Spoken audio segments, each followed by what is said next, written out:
How do helmets affect development and vision? Well, development and vision are the same thing, but still, they do. However, we have to look at helmets as a two-way conversation. So there's pediatric helmets that deal with plagiocephaly, what we consider flat head, misshaped head, and there's also helmets that need to be worn for kiddos that are have a very mismanaged vestibular system. So the whole reason that I'm here is because I want to eradicate special needs. And my way of doing it is again is that infant neonatal period developmental awareness. However, that doesn't always happen. I mean, or even when my son, he got sick at 13 months and I literally lost him, that was the first thing I kept saying is that he's falling like a drunk because he would fall this way and backward. You know, yes, you have to protect the cranium. That's your number one priority. Your medical stability is your child's number one priority. Most of us don't have to worry about those things, but it is our number one priority. And that might be, I don't want to fall and hit my head. We have to wear a helmet when we're horseback riding. In Arizona, you don't have to wear it with your motorcycle, but let me tell you, if I'm on a bike, I have a lid. And it's not a brain bucket. There's a motorcycle helmet that's just like a half a shell, and it's like, sorry, I had a phone call coming in. So, but at the same time, too, looking at just a foam the helmet for plagiocephaly, if you take a 6-ounce helmet on a 16-pound baby and scale that out to a 150-pound person, that is 5 pounds 4 ounces that they're wearing around. It will affect any movement in their body, but it also, depending on where it is, can affect their peripheral field. And I'll pop up some videos on that. Again, a soft head helmet to protect, the child from cranial damage. It's just necessary. However, when you're working with a child, you have to because you don't want them to compensate from the helmet. So you have to compensate. And this is why you guys are learning how to help your kids at home.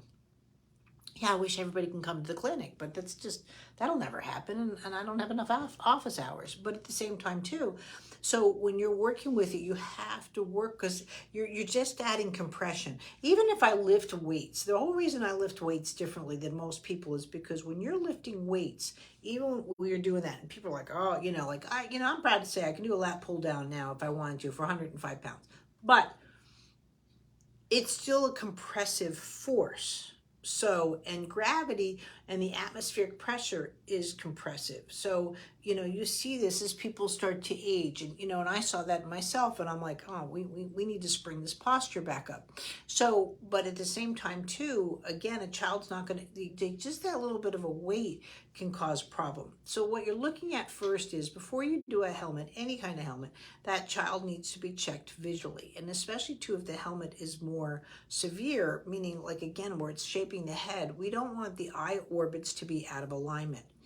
Then what you're looking at for is, again, functional vision. Do I have good peripheral vision, or does the helmet even here affect my peripheral vision? A lot of people notice that just with the mask wearing at COVID. They were stumping into beds and hitting, things, and they're like, I'm so clumsy, because they have the mask here, and it affected you have to dip more to look where you're going just to get over the mask. So it's those kind of things, and that's just intelligence. It's not flight or fight or any of those kind of things. It's full on intelligence.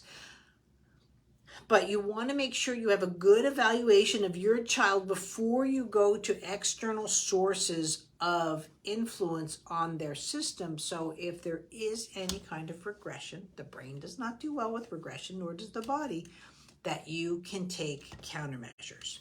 So it's not that I'm for or against anything. What I'm for or against is nobody evaluates prior or post. They just go, it's on, it's off, we're good. And that's where I start saying, to say, oh, every baby should swaddle, or every baby, no, it doesn't work like that. There are some kiddos, absolutely not, it would be a medical problem. So that's what you have to take into consideration.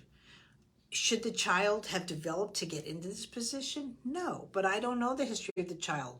The child could be fine, but have seizures. Again, the great reason to use a helmet. You've seized, you fall down. When you're mobile, you don't have those opportunities to protect the head, the face, the upper body. So it's necessary.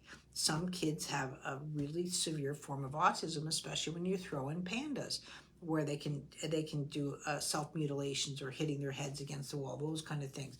But again, are you checking again the eye appointments? Do they have migraines? Do they have ocular migraines? There's certain things that when a child's nonverbal that we need to rule out. And again, I don't have the full picture because I don't have the videos, but that's where you would have input and consideration for helmet. Thanks.